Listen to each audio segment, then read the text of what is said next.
A brutal assault sparks national attention. When former DOGE, Department of Government Efficiency, staffer Edward Big Balls Corey Stein, aged 19, was brutally beaten during an attempted carjacking early Sunday in Logan Circle, Washington, D.C., it triggered dramatic calls for federal intervention in the capital's governance. Two 15-year-olds have since been arrested and charged with unarmed carjacking in connection with the assault. Corey Stein sustained a concussion, broken nose, black eye, and stolen $1,000 iPhone. President Donald Trump, reacting via a post on Truth Social, labeled the incident as emblematic of an out-of-control crime wave in D.C. and warning of federal action. He stated, "Local youths and gang members, some only 14, 15, and 16 years old, are randomly attacking, mugging, maiming, and shooting innocent citizens, at the same time knowing that they will be almost immediately released."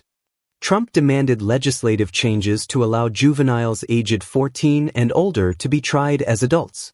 He warned that if local leadership failed to act, he would exert my powers and federalize the city.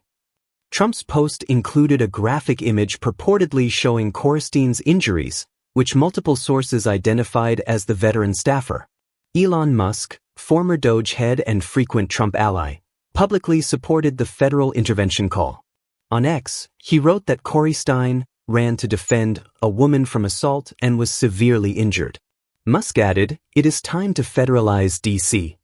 While violent crime in D.C. has decreased, violent offenses are down around 26% year over year. According to recent police data, Trump's dramatic response reignited political conflict.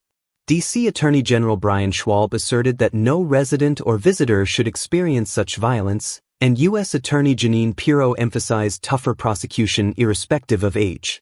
Critics say Trump's rhetoric overshadows ongoing declines in crime and may undermine local governance structures set by the 1973 D.C. Home Rule Act, which established elected local leadership. Any actual federal takeover would require repeal of that landmark legislation, posing substantial legal and political hurdles. If Trump, or a future administration, moves to federalize D.C., it would effectively nullify local authority and place the city under direct federal management, a move only within congressional power. In July 2025, Trump already launched a federal initiative, the D.C. Safe and Beautiful Task Force, which beefed up federal agency involvement in cleanup, law enforcement patrols, and homelessness efforts across nationally managed land. The Corey Stein incident underscores mounting concern over juvenile crime. Carjackings in D.C. have drawn particular scrutiny as many arrests involve offenders under 18. The incident involving a federal employee has heightened calls for tough reforms, with Trump explicitly calling for harsher sentencing and prosecution of minors as adults.